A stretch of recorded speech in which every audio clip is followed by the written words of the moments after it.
All right, what up, Who That Nation? This is No Cap, No Filter Saints. I'm your host, Marley G, and today we have another special guest, man. Y'all know him. Y'all see him on Twitter. Y'all see him on YouTube. He's taking the Saints game by storm. This is TJay Jones, the host Yes, sir. of the State of the Saints podcast. I had to take the bow, man. Man, how you doing, TJ, man? Glad having you on the show, man. How's your day been, bro? Man, no cap. Thank you, man. First and foremost, man. And I really do appreciate this opportunity. And thank you for having me, man. As far as my day, I mean, it's great, man. Another day above water, above ground, I should say. I'm good, so I appreciate this opportunity. All right, man. Well, a lot of people know your story, but for those who just may not know it, before we get into the Saints, I would just want to go ahead on and take it from the top. We all know you grew up in New Orleans. We all know you from the Ninth Wall. You bought as New Orleans as a bus ticket and a hot sauces on French. We all know the words you use, but right. Take us to where you first became like a passionate fan of the Saints that you are today, like that first moment that you can remember growing up in the city as a youngin'. Oh man, no cap.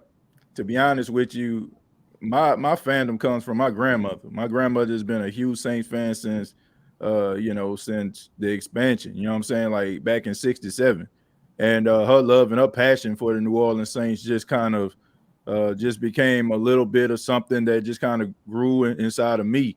The memories that I have, honestly, my grandfather is a minister. So Sunday mornings, 11 o'clock, we at church, man. So right after church around 1 o'clock, I'm checking out the second half of the New Orleans Saints game on the radio. Going by my grandparents' house sometimes, we used to stay with them because, sometimes family fall on hard times. Mm-hmm. So we were just chilling out in my grandma's den, listening to the radio, checking out the Saints game with the great Jim Henderson, Hokie Gajan, the late great Hokie Gajan doing color. And I fell in love with broadcasting, no cap. Fell in love with the team in the process. Listening to the Saints on the radio on WWL kind of steered my career path and where I'm at today as a radio broadcaster, man. And once again, my grandmother is the reason why I'm so passionate about the team. Her love for the team just made me fall in love with the team. And then, man, like you said, we both from the city, so you know how it go, man. We love the Saints unconditionally. Growing up, that was just what it was, and I still have that to this day, man. And I'm glad that I do, because I love talking about this team. I've seen this team fall on hard times and become one of the best teams in the league. So it's been a great journey, and despite what's going on with the team, I don't expect to jump off the bandwagon yet, man. Man, this is uncharted waters for me, bro. I don't know how to deal with this. I never had a head coach that I hated, so this is something that is new to me. I was a fan in the Jim Haslett era. That's when I first became a fan. But I didn't hate Jim Haslett. I just thought that we just wasn't a good enough team. But I didn't hate him. I definitely ain't hate Sean Payton. I disliked a lot of stuff Sean Payton did, but I didn't hate him.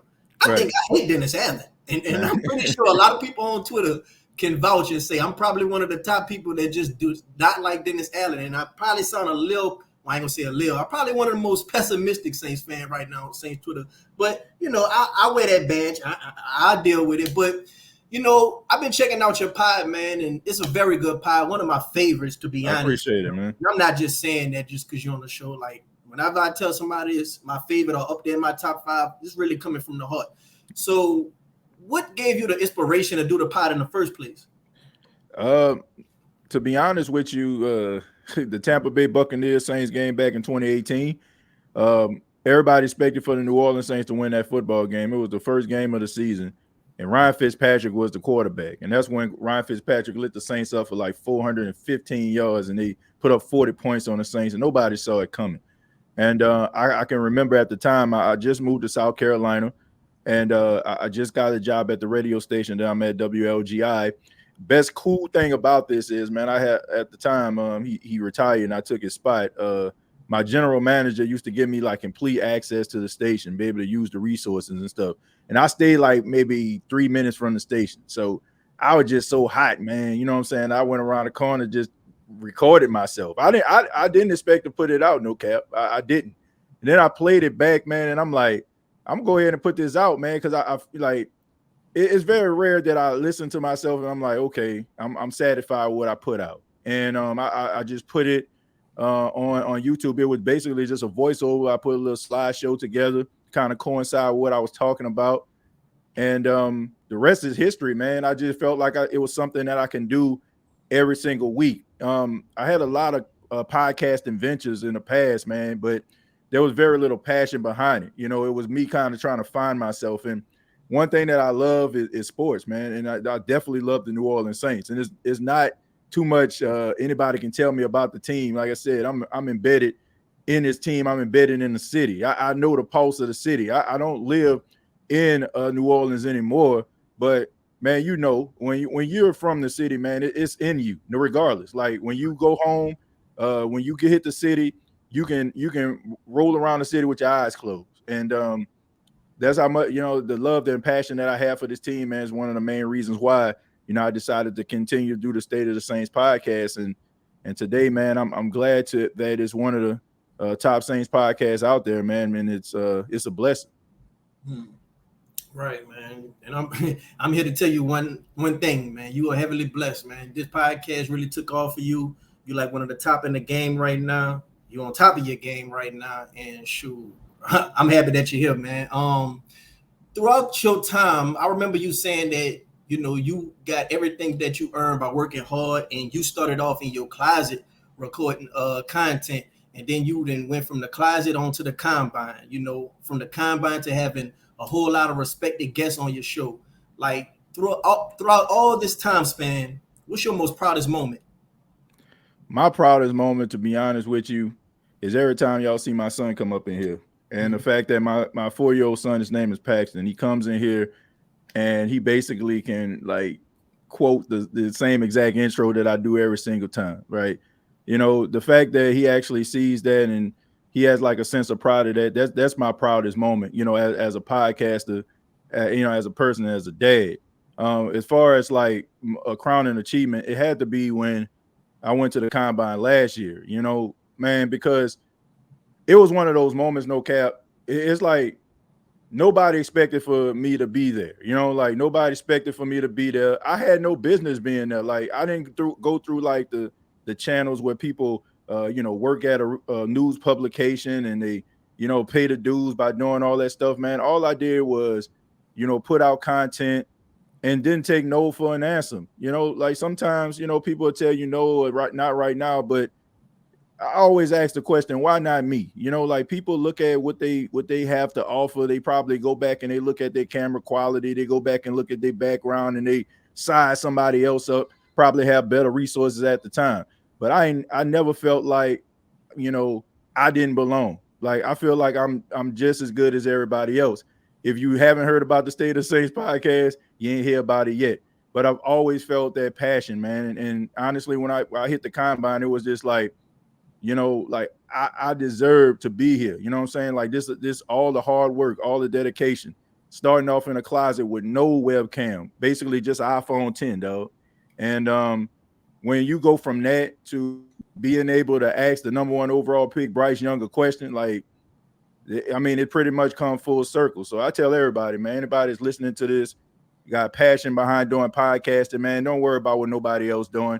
Run your race with blinders on, man. Stay full speed ahead, look straight, know what you want, stay passionate about it, and people have no choice but to feel that. But the combine, going to the combine was one of the greatest achievements doing sports podcasting, man. Yeah. And for those who watching this show, like notice how he said his son was his most proudest moment is when his son could just recite all the words that he say for the show. Like, and right. I like the new drop that you inserted with him, by the way, the outro. Thanks for watching my daddy podcast. I like that. Yeah, man.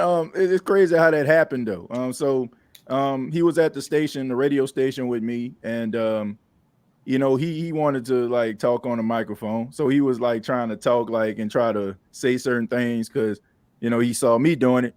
So I said, you want to record something? So he's like, yeah. So I told him what to say. I said, say thank you for listening to my daddy's podcast. I didn't expect for it to come out as well because, you know, he's starting to like learn how to formulate sentences and stuff. But so he did it.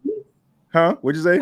He knocked it out one take like Jay-Z? Man, he did it in one take. Like he did it in one take. I made him do it twice, but the first time was better than the second time. You know, so every podcast that I do now, man, that's the opening intro. Like I have the Unapologetic podcast that's not sports related, is him. And that's what it's gonna be going forward, man. So that's gonna be the voice of every production that I do. They're probably gonna hear my son's voice before anything else takes place.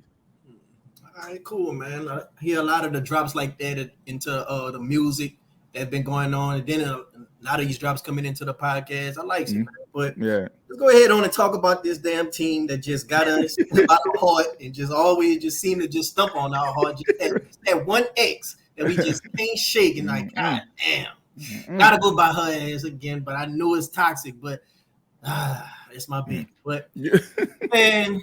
Did you see? Let's go ahead on and just address the elephant in the room. Did you see the latest tweet by Mike Thomas today? Yeah, I heard about it, man. Yeah, Michael Thomas is pretty vocal on social media, man. I mean, honestly, he always has been. Like, I think it's shocking that people are shocked that he speaks his mind. Like, this goes back to when they had beef with Brandon Cooks, right? When Brandon Cooks got upset at that Rams game when the Saints blew out the Rams and he didn't have no catches, right? And you know, Michael Thomas was pretty vocal about that, you know, about you know, jealousy and envy and stuff like that towards teammates. You know, I just think that sometimes when things aren't going a player's way or we're dissatisfied with them, it seems like everything they do is amplified. But this guy has always been straightforward and honest. Always has been. So I don't know, man. But yeah, I saw it today. Yeah. And the one I was referring to is the one where he replied back to one of the guys from the Saints Block Party podcast. Is when, you know, he said what he said about Jeff Duncan, and then they had quoted and said nothing the Saints has done been sneaky at all if you're paying attention. This trash article basically telling you exactly what the team is going to do with their justification. And Mike Thomas, not only did he reply, he pinned it and said, it's because we not yes men, so we cancers, but under a winning coach, we are looked at differently. It's a mentality that makes a losers uncomfortable because they used to losing all their career. So I'm pretty sure we know who he's talking about. Of course. I mean, that's pretty obvious that he's talking about Dennis Allen and Derek Carr. So. Man, look, I know I might not be of the majority. But my path to success is going through the storm and going through the forest. We're gonna get nicked up. We're gonna get hit by some thorns. We might fall in a little puddle with some mud. But when we come out, it's gonna be the same destination as everybody else. And I want Dennis Allen fired under whatever it has to take. Even if it has to be sacrificed that these good players are gonna have to get traded. At the end of the day, if it's going to help Dennis Allen get fired, because I hope, I got my faith that Mickey Loomis is just going to do the right thing. If we don't make the playoffs, he got no choice but to fire him. And if that happens to happen, that's all I'm going to be happy about. And I want it to happen under any circumstance, and that even involves losing. So I know you don't have the same take. And that's cool. We all got different, you know, we all see things differently. But me personally, I'm kind of rooting to lose so Dennis Allen could get fired, especially within the first 6 games. I hope that we can go like a good 2-4. That's what I hope. Because I know we're not winning the Super Bowl. We're not winning no Super Bowl with Dennis Allen and Derek Carr. Because I'm pretty sure if Mike Thomas said that on his way out, a lot of the guys feeling the same way. They're still in the locker, and they just going to be subject to mediocrity. What's your take? Well, this is the way I feel about it. I always look at you know, every season is a brand new season. You know, so despite how the team looked last year, you know, I expect for them to be better. You know, I'm not a fan of Dennis Allen at all. If it just so happens that he ends up losing his job in the process, then it is what it is. But I never wanted to be at the expense of losing. Look, here's the thing. This is what people don't understand. a tiger can't change his stripes, right? A person that can't sing, eventually they're gonna find out that he can't sing. Like I used the example about Milli Vanilli, right? The group back in the late 80s, early 90s, right? They had a big old controversy about them, because they were two good-looking guys that can dance and made girls and people go crazy and stuff like that. But the problem was they barely spoke English and they were lip singing, right? But they put all the pomp and circumstances around them, no cap, to make them look the part. And they were one of the biggest groups in the entire world, right? But it was eventually everybody found out that they were lip singing. You can put whatever you want around Dennis Allen, right? They can bring in Clint Kubiak, they can bring in Andrew Janoko, they can bring in everybody that they want to, man, to try to make this thing look the part. Eventually, what's going to happen when those guys, let's just say, for example, if they reach a level of success, if the Saints get 12, 13 wins, what do you think going to happen to Clint Kubiak? He's going to get a head coaching opportunity. What do you think going to happen to Andrew Janoko? He's going to get an offensive coordinator job. So you're going to have to find yourself having to do the same things over and over again in order for you to save Dennis Allen's face. And to me, the bottom is eventually going to drop out because it's going to come a time when Dennis Allen is going to have to make a decision that involves him as a coach. And we've seen that it's not going to happen. So you can try to dress this up and they can probably win a lot of games. And they'll probably come back out here and try to throw salt at the fans like they normally do. But at the end of the day, he's not the part. And you only can dress this thing up to a certain point. But eventually, everybody going to find out exactly who he is. I mean, we don't have to find out. We already know. But they just basically just psyching themselves out. We know that it's inevitable that he's not going to remain the Saints head coach. I give him 2 years. I ain't trying to sit through that, dude. I ain't trying to sit through that, though, TJ. 2 more. I can't stand looking at this dude. I never look at any press conference, any interview of him. I just can't stand to look at this dude, dog. Like it makes me want to throw up. It makes me sick to my stomach because none of the players like him. And when I tweet about him and tweet to my frustration about him, you know who always come to defend him on my Twitter? People with 17 followers in an egg profile. That's who always comes to defense. None of these things are coming to his defense. Like that shows you everything you need to know. And I don't want to sit through this misery, bro. I would be more excited if Clint Kubiak was the head coach and Jake Hayden was the quarterback and Clint Kubiak was looking forward to drafting the quarterback this draft. I would be more excited with that. But going out here with Derek Carr, man, and Derek Carr, I don't think he's just that far off from a Baker Mayfield. I just think that Baker Mayfield has stuff that's intangible. I think players will rally around Baker Mayfield more than a Derek Carr. Like we seen it all last year with the players, how they feel about Derek Carr. Like you can't hide body language. You always talk about that on your show and how you kind of like studied that when you went to college. Like you can't hide this stuff, bro. It is glaring. Yeah. I mean, here's the difference. Baker Mayfield is who he is, right? He's always been that way since he was at Oklahoma, since he got in the league when he was drafted by the Browns first overall. He's always been that guy. So when you look at Derek Carr, to me, Derek Carr reminds me of a politician. Like he basically just goes out and tries to be whatever he is in whatever environment that he's in, right? So you don't really know who he is as a person. Like people were making a big deal about him, giving the offensive line like all these different gifts and stuff like that. But to me, I just think that that's just another ploy trying to win over your teammates. But the point about it is, I really don't. I look at Derek Carr like I don't know him personally. I'm pretty sure like he's a good family-oriented guy. But at the end of the day, I just feel like he tries to be whatever he feels like everybody wants him to be. And it's only a matter of time before people realize that you're not real. And we seen little nuances of that at the beginning of the season. We seen a lot of blame deflecting. We seen a lot of finger pointing. Like that kind of stuff right there just rubs people the wrong way. And that's the reason why, like most Saints fans don't really care that much for him. That's the reason why they had a float that was making fun of him. Like that's what I keep saying. And I'm going to say it for this show for those that may not check out the State of the Saints podcast. There's one thing you need to know about New Orleans. If you show New Orleans love, it will show love to you back. If you don't show New Orleans love and you show yourself as phony, they'll never forgive you for it. Like, because like once you show yourself, it's gonna be hard for you to get back in a good graces. And honestly, Derek Carr gonna have to win like a Super Bowl in order for Saints fans to like receive him and accept him for the quarterback. They're always gonna be critiquing him, no cap.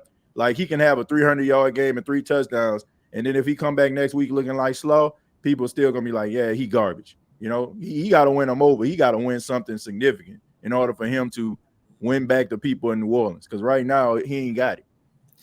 Yeah, man. And you say, if you love New Orleans, it'll love you back. And Jameis Winston out here in the community, it's not making him look any more better. So it's like, man, the only way this could be justified, like you say, he'll have to go out there and win. And I don't think they could win 12, 13 games. Like, even if they have Clint Kubiak, I keep saying it. He's the rims on the minivan. He's the sausage and eggs and the ramen noodles. He's the hot sauce on the sardines. At the end of the day, who's the trigger man and who's the head man? That's the main thing we gotta really realize. When they made those record predictions before the season started, we were saying, "Oh, they hating on us." Nah, they knew who was the trigger man and the head man, and that plays a big part. And people don't know who Dennis Allen is. Like, he's been in the league a long time. It's just like college and it's just like high school. Everybody knew who everybody is. They know your flaws. They know your weaknesses. They know your strengths. And Dennis Allen is just not cut out to be a good head coach. I'll go as far as to say he looking funny in the light at defensive coordinator, in my opinion, because if you look at that schedule and you see all the wins that we had, Baker Mayfield was the only full season starter at the quarterback position that we beat that wasn't benched or wasn't a rookie. Right. All I'm gonna say.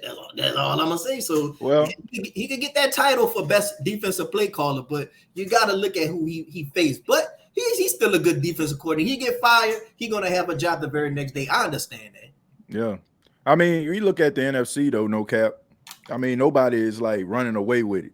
Mediocre quarterback play on every team. Every quarterback has flaws, right? So he can go out there honestly and have a really good year calling plays defensively. So, I mean, I know you may not want to hear this, but I mean, the NFC is trash. Like, unless like some of these guys that are about to be drafted gonna come in and be generational talent and just be like remarkable right off the bat, like you still can find yourself in the thick of things like midway through the season because of the ineptitude of a lot of these coaches and a lot of these quarterbacks. So it's set up perfectly for them to be able to do something. But the reality is, if they don't do something, just like they didn't do anything last year, like that's telling. Like, you're not going to get a better opportunity than you had last season. Like they're saying that the strength of schedule is basically the same. They're taking into account the Saints playing the NFC South twice. So that's the reason why they're saying, oh, it's virtually the same. But you're playing the AFC West too. And one of those AFC West teams, last time we saw them, hoisted up a Lombardi trophy. I think it's and every last one of those, for the exception of the Raiders, they have stellar elite quarterback play. So unless you about to like fall on that lucky rabbit foot again, and you don't have to play a quarterback of high caliber, you're playing backups, you're gonna have to come and play. And they're playing against some really good coaches, and I think he's gonna get exposed as a coach more so than anything else. Yeah, man. I know a lot of people don't like to do the early record predictions or whatever, but I did it. And I usually, when I do the record prediction, I usually like go, okay, what's our ceiling and what's our floor? And I kind of like predict that we'll be in the middle. Right. So I think our ceiling is 9 games. I think the floor is 7 games. And I predicted us to go 8 and 9. Right. So I definitely don't see double-digit wins. But, what would you rather? This team go 8 and 9 and have a losing season, or 9 and 8 and win a division with the winning record, and let's go to the playoffs? Like, what would you rather? I'm pretty sure you'd rather go to the playoffs. But if we go to the playoffs, that guarantees Dennis Allen an extension. I hate to say it, man, but I don't care. Like, I want this team to win, no cap. Like, I understand your concern, but I'm telling you, eventually it's going to work itself out. if a coach isn't living up to his expectations, he's going to get fired. Like it's going to happen. How long Matt Rule was in Carolina? About a year and a half, maybe 2. He wasn't there very long. He wasn't there that long. He was there like maybe 2 years, a year and a half, maybe. He wasn't there very long. I want to say maybe 2 seasons. Probably I don't even feel like it was that long, because he ended up getting fired with like the 3rd game of the season back in 2022. Right? He got hired. I want to say he got hired 2020 or something like that. So he wasn't there very long. And the fans out there, because I know you were in Carolina, the fans out there was wanting him to get fired, right? Right. Yeah, but that was more so the owner, man. David Tepper. I mean, he ain't letting that stuff go, man. He's very, like, he got the patience of a, I don't know, man. He has very little patience, right? I mean, he ready to fire somebody tonight. You know what I'm saying? Like, so but it's one of those situations. It's one of those situations, no cap. Like, you want somebody that's gonna be able to see things. Like if you have a coach that has some promise, and let's just say it didn't pan out the first year, like, you got to have a level of patience. But I look at Dennis Allen. You got to look at him differently, right? He's a guy who's already had a head coaching job, even though for some apparent reason Mickey Loomis don't want us to act as if he had a coaching job before the Saints. It's like it didn't exist. And even if you take into account him being a head coach in New Orleans Saints, he still has a losing record. You know what I'm saying? Like, he had a winning record last year in 9-8, but he's still a loser. And like the whole mentality and how people are just okay with just mediocrity. Like, people ain't rocking with that, man. And I mean, I don't know. Like I said, I want them to make the playoffs, but it's inevitable. Like, you can make the playoffs and you can beat on your chest and all that kind of stuff, but eventually it's not going to be sustainable success. Because if they make the playoffs, it's going to be because of the new coaches that they bring in. So what happens when you start winning, when you start finding success? Guess what? Everybody wants a piece of that. Everybody want a piece of it. So they're going to go out and they're going to pilfer your team, and you're going to be left with Dennis Allen, and we know that he don't have the answers. So it's inevitable. You ain't got the answers, Dennis. Right. He ain't got the answers. Like, it's simple. Like, I'm not even worried. Like, people like, man, I hope that Dennis Allen, he don't do well. Like, I'm telling you, no cap, don't worry about that. Like, eventually it's going to happen. Eventually he's not going to have any more people to be used as a scapegoat. You can scapegoat Michael Thomas. You can try to scapegoat Marshawn Lattimore. You can scapegoat P. Carmichael and all that kind of stuff, using them. But who else do you have left? Like, if they don't pan out this season, who else do they have left? If they don't have sustainable success going forward, who else do you have left? You hired everybody on your defensive staff, right? You hired everybody on your offensive staff, right? If you basically kind of completely washed everything that resembles Sean Payton away. So that only leaves what you brought in. So if what you brought in ain't working, you ain't working. So yeah. And then you talk about the coaches, the players, we got Taysom Hill, he might be a cap casualty. We got Michael Thomas, he then already got released, and they talking about Marshawn Lattimore might be a cap casualty, but I think that's more so him in a riff with Dennis Allen. So if he gone, I think that defense might take a step back, because you already need to stop the run. You already need to get a pass rusher. Now you gonna trade your best cornerback that you ever had to grace a black and gold jersey. So that defense might take a step back. So I feel like, man, bro, I just want that notification that this dude is fired. That's all I care about. I like what Mickey Loomis has done with the cap and always in win now mode. I'm one of them fans who like that. Like, I don't care about kicking the can down the road and all that, as long as we putting together a team that's equipped to win. Because these past couple of seasons, going into the offseason, we said, oh yeah, man, we crossed all our dots and knotted all our T's or whatever. We put together a good team to win. The problem was who we got as the head coach and who we got as the quarterback. That's the problem. Like, that's my only issue. But other than that, I don't mind what Mickey Loomis is doing with the cap, and I don't mind going all in to win now, but it's just who he got at trigger man and head man. Yeah, I think that the Saints are arrogant, and I think that their arrogance is the reason why they're in the situation they're in right now.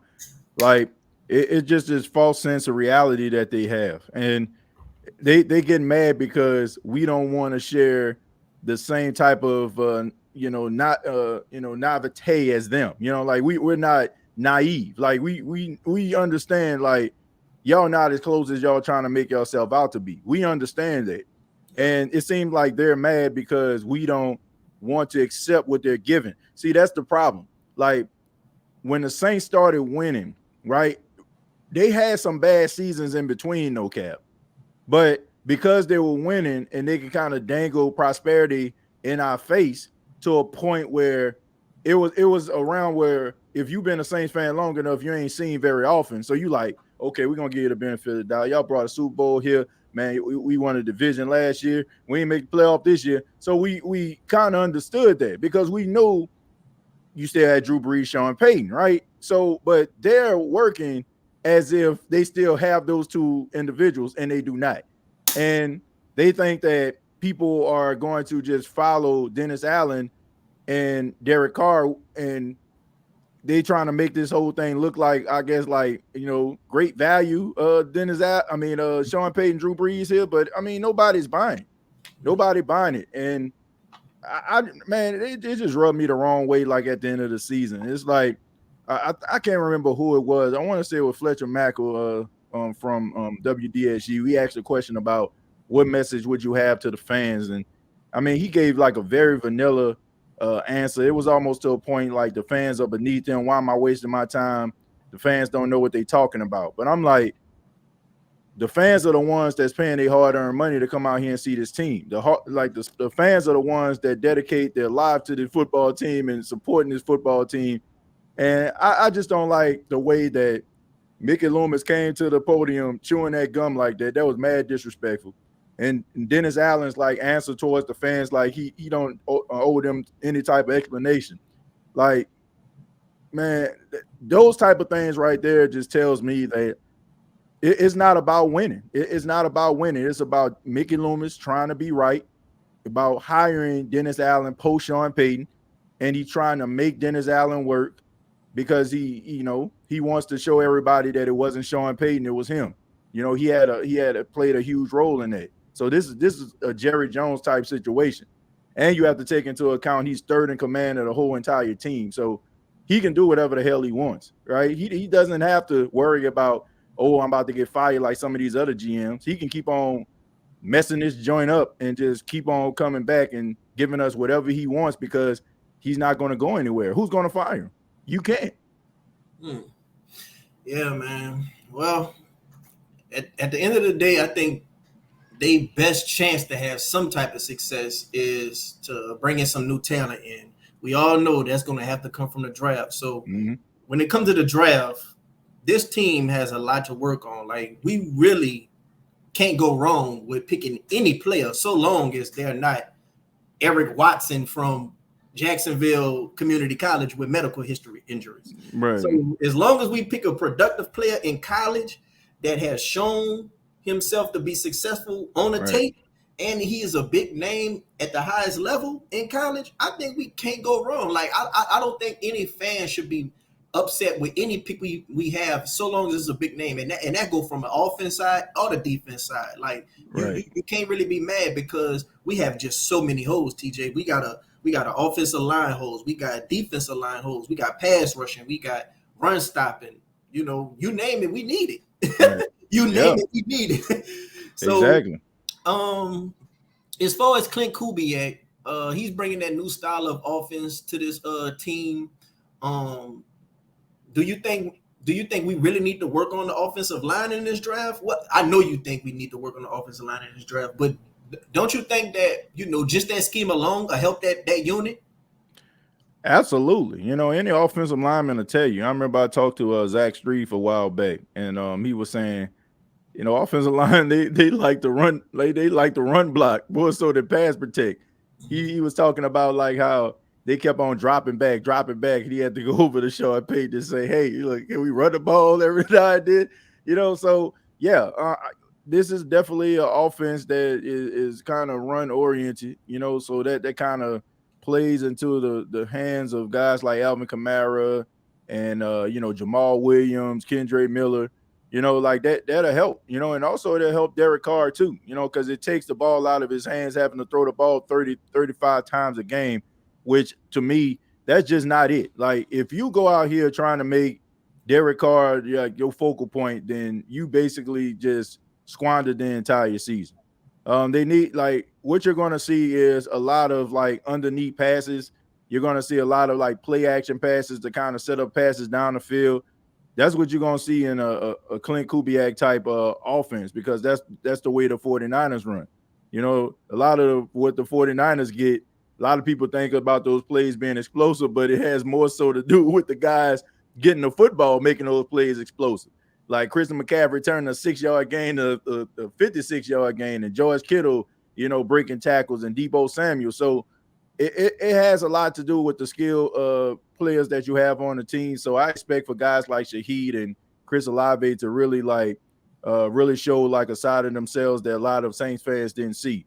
Definitely going to help the offensive line, but you need to get more athletic on the offensive line. They need more athletic offensive linemen, especially on that left side, man. You're not going to bring back Andrews Pete. That's just my honest assessment. You don't know what you're going to do with Trevor Penning. I would suggest you kick him into the inside, because I mean he's much of a mauler, and I feel like he'll be able to get assistance from that left tackle. I think they need to address the left tackle position. I really do. Tyler Guyton would be a guy that I feel like would be my top pick. As far as his athleticism, his ability, I think that you'll be able to do a lot of things, and he's going to be a day one starter. And he's a talent that can be your offensive line and your left tackle for 10 years. Like, he has that type of talent. So I think that you need to go offensive line in the first round. May not be the most sexiest selection for a lot of people because we like our skill position guys. But if you're going to run the football and you want to be, a physical team, it got to start on the offensive line. So you got to draft the offensive line in round one. What about the people who says it's more about the playmakers instead of the offensive line? It's more about the scheme, basically, like you look at the 49ers, shouts out to Saints Block Party Podcast. They have revealed that, the only first round talent on that line is Trent Williams. And then you look at the Bengals. If they would have picked Sewell, would they have been in the Super Bowl or over picking Chase? I think not. So what do you say to that? Well, I think that's a testament to the offensive line coach of the San Francisco 49ers. And, like the fact that Trent Williams is the only first round pick on that line, but guys constantly getting paid. Like they just paid their guard, if I'm not mistaken. They just gave him a year extension. So that's a testament to what this team actually is. And those guys, like, it's not like they're a finesse football team we talking about here. Them dudes some dogs, man. Like, if you go, I know people don't pay that much attention to the offensive line unless they quarterback on the ground. But if you go and watch like the 49ers in a way that when they come off the ball, man, like they come off with reckless abandons and violence in their mind. So that's a testament to their offensive line coach. That's a testament to their head coach, Kyle Shanahan, because Kyle Shanahan is very instrumental in every part of that team, offensively and defensively. Yeah. So as far as, when you talk about Sewell, yes, I mean, like, great offensive line play, I mean, it makes your team a whole lot better. If the Saints are going to go anywhere, they're going to have to rely on their offensive line. They're going to have to, man, because you got a quarterback. He sees ghosts. He feels like pressure is around him. So you got to make sure that you have the right guys to make sure that nobody really touches him. That's the only way you're going to be effective when it comes to Derek Carr. Derek Carr get hit early in the game. It's going to speed up the clock in his head. He's going to start getting rid of the ball, throwing it to triple coverage, all type of other nonsense. And then on top of that, like, you got to protect him from himself by running the football and coming up with different type of ways of running the football, not just running the ball like, I don't know, like Earl Campbell out there back in the late 80s or something. Like, you got to get exotic with it, man. This is a new NFL. Like people coming up with different offensive schemes and different ways to run the football, and we still stuck in 92. That's not going to do it, man. So get yourself some really good athletic offensive linemen. Take advantage of this opportunity when you need help on the left side and address it, and embark on this new journey, man, with a new offensive coordinator and new ideas. So don't rely on Derek Carr to try to save you, because I mean we have 11 years to see that this guy can't save anybody, but he damn sure gonna save himself if necessary. Yeah, man. And even if he do put up some good numbers, they still gonna have to win, because we seen this last season with the Raiders put up good numbers with Devontae Adams. Josh Jacobs, I think he led the league in rushing. Still ain't go to the playoffs. So, you know, they still gonna have to find a way to make it work with him being the trigger man and have him be as comfortable as possible. And, you know, have everybody on the same page as each other. Like, they're gonna have to really like be grinding and, you know, on the same page as far as communication, because it was a lot of miscommunication on the field, you know, that we seen. But as far as like Clint Kubiak come into this system, and, you know, I'm very interested to see what Alvin Kamara going to bring to the table. I'm very interested to see what Jamal Williams going to bring to the table, and Kendre Miller. Like, I really want to know what that backfield is going to look like under a new staff on this offense, and, you know, see what they're going to do to beef up the offensive line. I haven't given up on Trevor Penning. Like, me personally, I think it was more of him getting put in a doghouse than him, you know, just being just that terrible, because I just don't believe that Trevor Penning couldn't even get in on a jumbo package. I just think he was in Dennis Allen doghouse. I think him and Kendre Miller was. You know, I just think those two guys strike me as the type of dudes that's going to say what's on their mind. And they probably said some stuff to Dennis Allen that he probably ain't like, or somebody on his staff, and they was in a doghouse. Well, I feel like this. I think that when you have that first round moniker, like it comes with a different type of you know, expectation, right? I mean, when you think about a guy being a first round draft pick, you expect for him to be a first day starter, and you also expect for him to be everything that you need in whatever position that you have, right? I mean, if you have a first round draft pick, well, any draft pick, like the most exciting thing about the NFL draft, because it represents change, right? Bringing in one guy that's coming from college can change your whole fortunes, right? Like look at the Houston Texans. Like they drafted CJ Stroud, now look at them. They won a division, exceeded expectations, gave the Baltimore Ravens a fight in the first half. You know, like so that's how fans look at this. And when you bring in Trevor Penning, you look at the fact of how he looked in the Senior Bowl, giving people something extra, you know, finishing plays, showing like a mean streak that we felt like the Saints lacked on the offensive line. And then all of a sudden he goes out there, man, he getting beat like a Persian rug, you know, like that ain't good. But here's the reality, man. Like we have to be patient when it comes to players, man. Like we expect for guys to be dogs as soon as they get off the bus, and we don't give them opportunity to be able to develop. And it may not be in the capacity that, you know, we probably expected them to be. But I think that there's definitely some meat on the bone if you actually kick them on the inside, which I've been saying for I don't know how long, but people said I ain't know nothing about no football, but I'm going to just leave it right there. All I'm saying is there's something there, you know, and, you know, maybe it was the fact of Doug Marrone. I mean, you got to look at that whole offensive line. It wasn't just Trevor Penning. Like, that offensive line was looking like mere shells on themselves.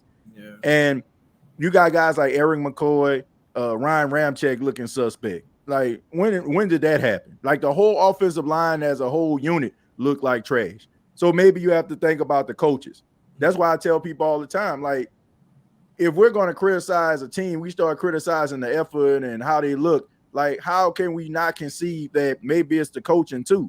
Like, we can't just, like, we talk about this every single week. So, to me, I just think that you need to get this dude the opportunity, man. I think that maybe you need to find out what he's good at. And if he's not good at that, then you find somebody else. But I honestly, I'm not trying to throw a guy away going into the third season. Like, I just think that's a huge mistake. Yeah, man. I had wanted him to be on the inside too, or at least at right tackle and just swap from one side to the other. A lot of people always say, "Oh man, it's extremely hard," but I look at it; they are professionals. We seen Cesar Ruiz do it in his second year. He took a big leap from year 2 to from year 1. So you know, at the end of the day, these guys are professionals. We seen Tristan Wirfs, he did it. I thought that Ramczyk, he could just be on the left side. That one guy from the Titans, he did it. Like, it's not, it's not like it doesn't happen. These guys are professionals and they gonna be out there to get paid. And if it best suits them to try something else, go ahead on and see what happens. But I don't want to misquote you, TJ. I think you said something along the lines of bearing injury, as long as he's healthy, Alvin Kamara could be up for an MVP season. Yeah, I really feel that way, man. Look, it goes back to what I just said. Like, how can we sit up here and be critical of the coaching and then turn around and just concede and say, oh, this player washed? Like, we know that these guys aren't looking the way that they once did. So we know it has a lot to do with the coaching. I'm sorry, man. Like, look, these dudes don't just fall off the turnip truck like that. Like, something has to go on. And then you have to ask yourself, some of the things that you've seen throughout Alvin Kamara's career, when have you seen the Saints constantly running a screen? When the last time, like, you really saw them, like, running angle routes and wheel routes, like stuff that we've seen Alvin Kamara thrive, right? Not just running in between the tackles or maybe doing a halfback toss every now and then when as soon as he get the ball, the defender in the backfield. Like, all of these different plays that were cooked up did not work. And also, it's just human nature, man. Like, if your offensive lineman ain't blocking, right? Every time they snap the ball, they saying hike the defender in the back, and they just tattooing you over and over again. Like, people just expect for you to come in with that same level of confidence, like you about to run through the dude. No, that's like this dude, like, probably frustrated at the end of the day, getting slapped around every single time the offensive line ain't blocking the right way. I mean, that's frustrating. So maybe you can bring in a coach like Clint Kubiak, which they have, and he can be able to do some of the things that made Alvin Kamara special. I go back to what I said about Christian McCaffrey. Everybody thought this dude was washed. Everybody thought that his career was over. People laughed when the 49ers traded for him. Now look at him. Sky scored a touchdown in every single game he played in last season. He was Offensive Player of the Year. He's arguably the best running back in football. I know a lot of people don't want to say that because he's a white boy doing it, but it's reality. Like, the dude is a straight up bona fide beast. And, like, what would have happened if he would have still been around here in Carolina? Probably wasting away, just like Alvin Kamara is wasting away. So hopefully Clint Kubiak can bring in and find those things that made Alvin Kamara special. I feel like, honestly, once again, you said it, and I'm going to repeat it. Unless he gets injured or something like catastrophic happens, like they just don't utilize him, he is going to be like one of the top offensive weapons in all of football. Wouldn't surprise me if he's Offensive Player of the Year, because I don't think he lost it. I agree, man. I definitely agree, man. We don't use them Texas angle routes when he just come out the backfield and then just come back to the middle of the field. Nope. Do none of that screens. Like, it was a point in time where I'm like, man, is Pete Carmichael sabotaging us to just get away? Like, fire me. I'm doing everything in my power to get fired. That man didn't want to coach, man. Yeah, that man, I think he over like a little personnel. He got a little personnel job out there in Denver right now. That he loving it. He strikes me as the type of guy that would stay up late at night looking at plays and looking at old high school games and going look at, like, he's the type of guy that I feel like, man, I seen this. I was up at 2:00 last night looking at film. He doesn't strike me as a person that just wants to call plays. I don't feel like I feel like he's one of those coaches that has no aspirations of being a head coach. Right. I just think he likes being behind the scenes. Mm-hmm. I mean, he was with the Saints 16 years, never really got no interviews and stuff for offensive coordinator job. Yep. I mean, that let you know everything you needed to know right there. So that was a waste of 2 years, and you brought him back again. Like, come on, man. But that's neither here nor there. But I digress. I guess it's safe to say for this draft, the Saints definitely not taking safety, because all these safeties are on the market right now. And I actually had put up a tweet and said, so since we released Marcus May, and we might keep Sean, should we just try Alontae Taylor at safety? And he said, nah. He already knew what was coming, and that safety money is way different than that cornerback one money. Mm-hmm. So, I don't know, man. Maybe he might be a trade piece. So, man, what do you make of the safety market? They're getting treated like the running backs right now. They like the refugees or the orphan kids of the league right now, man. What do you make of it? Well, I think that it's a unfortunate position that people don't really value as much. But it is necessary, man. I mean, you think about like some of the guys that are on the market right now. You got Justin Simmons, you got Buda Baker, you got Eddie Jackson, you got Quandre Diggs, you got Jamal Adams, Micah Hyde. I mean, the list goes on, man. I mean, these guys are extremely like instrumental to their team's success. And when you have a really good safety, man, I mean, it can be a difference maker. I mean, you look at like what Jesse Bates doing out there for Atlanta and stuff. You know, like when you have a really good safety, like it pays dividends. I mean, look at Kyle Hamilton out there in Baltimore. So, to me, you know, I'm looking at Justin Simmons. I think that Justin Simmons is definitely would be an upgrade from Marcus May. He's a guy that can get his hand on a football. He can generate some turnovers. I think that you know, he's still relatively young. You know, so it's not like, you know, and he has experience. So I would look at bringing somebody like that in. And I like what I saw out of Jordan Howden. So hopefully, like, he can get better from year one to year two, and he can probably see the field. And then you have to think about Lonnie Johnson. Lonnie Johnson was playing really good before he got injured. Yeah. And then you think about Jonathan Abram coming in, even though, I mean, I don't trust him as a coverage guy. He reminds me a little bit of Roman Harper a little bit, right? You know, can kind of play that safety / linebacker role, get some tackles, but I wouldn't trust him in coverage. So, I mean, Justin Simmons would be a guy that I'm looking at. Buda Baker would be another. And if you feel like maybe Jordan Howden took an extra step, maybe you can draft a guy late and, you know, in the 5th round, because you got about $1 million 5th round pick. So, but Justin Simmons would be the top guy on my radar.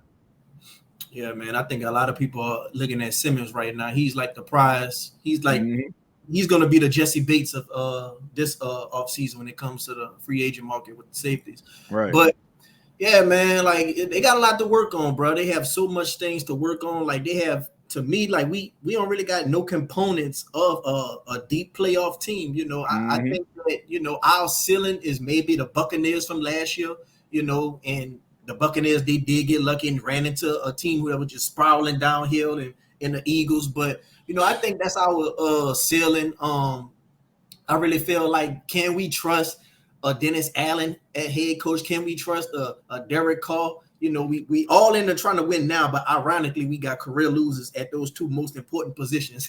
You know, you got to look at the special teams. You can't count that out. Like, do you trust Blake Gilligan to kick a 40-yarder in the playoffs? Do you trust this punter to nail a team down in the 5-yard range in the playoffs? Like, it's a whole blended gumbo of things that we just pass work. You know, it's a whole bunch of stuff. But what would excite me, TJ, if we were to shock the world and trade up and get Jaden Daniels, that would have me excited. Then I would have some type of comfort and hope. Like, oh man, Jaden Daniels, boy, if Dennis Allen don't do good, we could get that new head coach, and that new head coach could come in for Jaden Daniels. But I know that's probably not going to happen. We might get a mid-round selection. So I'm going to ask you, TJ, with a mid-round selection, who would you be okay with us drafting out of a Michael Pratt, Spence Rattler, or even a Jordan Travis? Well, look, I like Spencer Rattler a lot. You know, I'm a little biased because I'm out here in South Carolina, and I mean, I watched and followed the team quite a bit. But to be quite honest with you, Michael Penix would probably be like my top guy based on like what I feel like the Saints can actually attain. Like, I feel like he's a guy that can actually go after. Jaden Daniels, that's a pipe dream. Caleb Williams, definitely a pipe dream. Drake May, a pipe dream. So Michael Penix, I feel like, would be, you know, a guy that can come in and, you know, sit on the bench. And when Derek Carr, you know, around week 5, when, you know, he gets sacked 2 or 3 times and he wants sympathy from the crowd and he limp out the game, and then Michael Penix come in and light it up for 3 touchdowns. But what we use the first round? Well, no, I don't think that's going to happen. But honestly, that's why I was thinking more those quarterbacks that I mentioned. I think I just don't see Dennis Allen drafting a quarterback in the first round when his coaching job is on the line. And who knows? He might not. His job might not be on the line. He might already know he's getting the extension so long as he win the 8 games. But Michael Penix, like, it's not out the realm of possibility that he can fall to the second round. That's not out the realm of possibility, man. Like, you got to think about this, right? So you got Caleb Williams that's already, there's clear cut number one. You got Jaden Daniels out there. Then you have, a bunch of teams that need other things like offensive line play, defensive linemen, what have you. So that leaves like Drake May as the third guy. And then you have like a bunch of teams that already got quarterbacks in a team. So who's to say like he might not fall out of the first round? Or let's just say, for example, if he's still sitting there like around 28, 29 or something like that, you know what I'm saying? The Saints don't package something, you know what I'm saying, to try to move back into the first round and get him. I mean, we've seen that before, right? I mean, that's what they did when they drafted Mark Ingram. So in all honesty, man, like there's a possibility that he can fall like pretty, far, like deep into the second round, and the Saints can end up getting him. Like it's not out the realm of possibility. But if I'm talking about in the first round, like if the Saints would just want to shock everybody, yeah, you know what I'm saying? Like they would probably have to get like Jaden Daniels.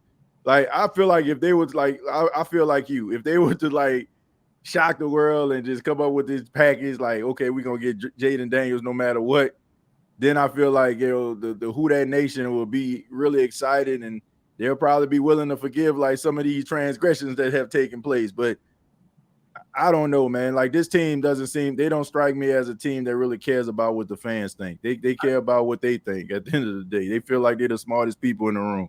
I think we might do that as a counter, a Penix selection. We might do that as a counter, like see if the Falcons end up with Jaden Daniels. You already got Jaden Daniels. Not. Yeah, that'll be my nightmare. You already got Jaden Daniels and Bryce Young in the division. I guess they'll be like, well, we don't want to just fall too behind. Let's go ahead on and select Penix for our future and just let them sit behind Derek Carr. But anything could happen, man. That's why I say, man, I'm not excited for the season, but I'm more excited for the draft and the free agency for my new head coach. That's what I'm looking at. I'm looking at my next head coach.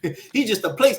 Dennis Allen is just a placeholder. You ever heard of a placeholder boyfriend or girlfriend? That's what Dennis Allen is. He's just a placeholder. Well, I hope they draft like he a placeholder and get a quarterback and some left like some offensive line help. But I would give Dennis Allen this. Okay, go ahead. I would give Dennis Allen this. He could build a team good. These last two teams that we had going in the season, I liked our roster that we rolled out with. The problem is he can't coach it. Man. He need to be up and in the office. He need to be in the office and help with advisory with team building. That's what he need to do. Maybe that's his calling. Well, I'll say this. You can tell a lot about where the Saints head at going into this draft. Now, if they get an offensive line in the first round, we already know. Like they just committed like 100% to Derek Carr. Ain't no signs of letting up. None of that. If they get Jared Verse out of Florida State as a pass rush, if he's available, or Dallas Turner, which I highly doubt, if he's available, then I think they're gonna speak volumes, bro. Like I think they're gonna speak like volumes, like as far as like what I feel like the direction of this team is. If they get a quarterback, I'm telling you right now, they're telling us that your boy on borrowed time, like Dennis Allen on borrowed time. I mean, and so is Derek Carr. So what the Saints do with the 14th pick, or if they try to aggressively try to move up, it's going to tell us everything we need to know about the future of this team. All you got to do is just stay tuned. Yeah, man. And I heard you mention that A.T. Perry. A lot of people are just putting this pressure on this kid back, bro. Like, chill with the optimistic thoughts about this dude, bro. We don't want to have the same thing that we had happen with Marquez Callaway. He made that catch in that preseason. Everybody, oh yeah, man, he gonna hold it down while Mike injured. Man, look, do not put that pressure on this kid. Me personally, I like the Shaq Davis better, but I guess he couldn't get on the field for injury or something. I don't know what happened with Shaq Davis, but personally in the preseason, I liked him better. But maybe they go wide receiver in this draft. Maybe they go Brian Thomas or, maybe Brock Bowers. Because I felt like, I'm going to use one of your words. Jawan Johnson, he left a lot to be desired, I watch the show so much, but I know a lot to be desired. Burning them all as a staff record labeling crew. Right. I know all your words, bro. I predicted before you even say it, bro, because I listen to you so much at work. But yeah, man, I definitely don't want to put that pressure on this kid from the fan base and just people just thinking that he's just gonna come in and just be baby Michael Thomas. Look, I just feel like you gotta look at the depth chart, man. Like Chris Olave is the number one wide receiver. Everything that you see out of Rashid Shaheed, he deserves. Like, I know people like, man, what do people deserve? This guy deserves to be the number 2 receiver for the New Orleans Saints. No cap. Every time this dude touched the football, magic happened, bro. Like, think about this. When the last time you seen this dude have a negative yard play? I think I was talking about that last podcast. I really had to think, like, when has this dude ever lost yards? Like, even like in precarious situations, like he'll still get back to the line of scrimmage. Like this, if they give him more touches, I think this dude is like the Saints gonna have they're gonna have a problem. Like I know they just they picked up his rights or whatever like that. They're gonna have to pay this dude. Like I'm telling you, they're going to have to pay this dude or somebody else will. Like he is a difference maker.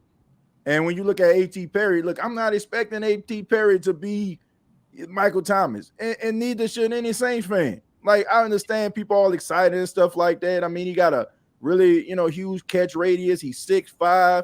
I mean, he really was good at Wake Forest. But man, if this dude can, like put up like 40 catches, about 500 yards, I'm good. I'm straight on that because I know unless these two guys get hurt, Shaheed and Olave, they're gonna eat, bro. Like all they got to do is just give them the ball and come up with different ways of getting these boys the ball in space. They're gonna be straight. And if you add like another like wide receiver or some tight end, let's just say you just brought up Brock Bowers. If you bring him in, like man, you got some dogs out there, bro. So why would you be sitting up here like concerned about? I'm not looking at A.T. Perry to be 1,000-yard receiver. You look at a guy like that to be 1,000-yard receiver if you don't have nothing. Like when the cupboard is just completely bare, like you don't have like no wide receiver.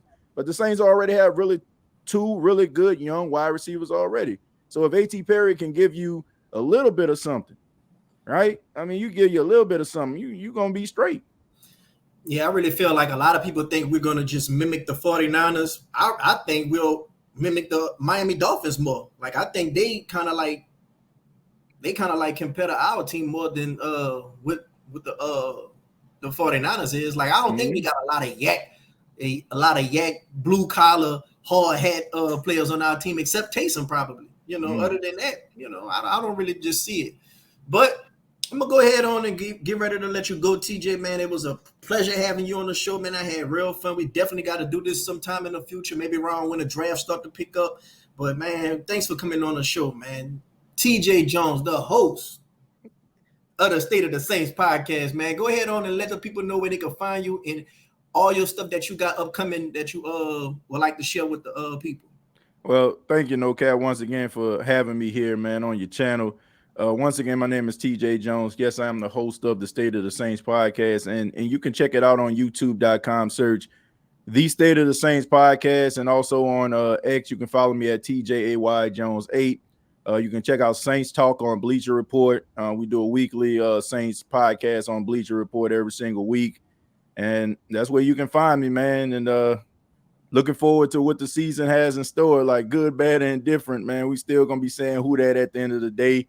Hopefully we have something to say who that about in a more of a positive thing instead of who that, what the hell is going on. But all in all, like I'm just excited about the season, man. And hopefully they can do something this season.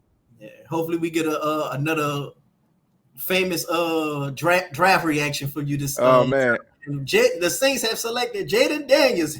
Oh boy, if they hey, we get some to top the Cesar Ruiz draft pick, man. Oh man, that was look, but we already said No Cap, like in whatever angle they go at, like unless they, like you said, unless they go at somebody like they're coming out of Weber State or something like we ain't never even heard of, like you can't really get upset at any like position they go after because they need so much help. But hopefully they pick up a name that we all recognize, like. Leave them like projects alone, man. You can't afford to have projects right now. Time for you to have some dogs right off the porch, man. Yeah, well, I can tell you one thing. They got a dog, and his name is Brock Bowers. I guarantee you ain't gonna have no ticket sale ticket sale issue when you get that boy in that black and gold and he been catching them touchdowns. Oh no, but, absolutely not. Yeah, man. Thanks for joining the show, TJ. Man, I'm gonna go ahead on and let you get up out of here, man. Let me know if you want me to come on your show anytime. You welcome to come back here anytime, and man, we could just do this content creation again, man. All right, man. I appreciate it, man, and definitely will have you on the show in the future. But I feel like you're already a part of the show because every time. I'm the one who started that. Yeah, man. The 5 minutes. That's you actually inspired me to do the podcast because I'm like, man, I need to go ahead and vent. I'm coming to your show and venting or whatever. And they like, man, this dude here talking too long. He's spitting, but he talking too long. He need to give somebody else a chance. I said, well, let me go ahead and start my own podcast. No people trying to run me up out of here like the Sandman on Apollo. Nah, I don't think it's that, man. I mean, hey, that may be your calling. Like by them saying that, man, is like, look what happened. Like you started your own thing, and like, man, when you got a lot of passion, man, you don't want to just kind of just hold it down, man. You want to go ahead and express that, and you do a really good job at it, man. I'm glad that you started your channel, and I know it's a matter of time, man, before everybody know about it. Because I mean, you know what you're talking about, you're passionate about it, you ain't sugarcoating nothing, and it's not disingenuous. So you already got like the top qualities of what a good podcaster is and what a good sports mind is. So sky's the limit, man. Just keep putting out that content. All right, man. Thanks, TJ. No problem, man. Thank you for having me.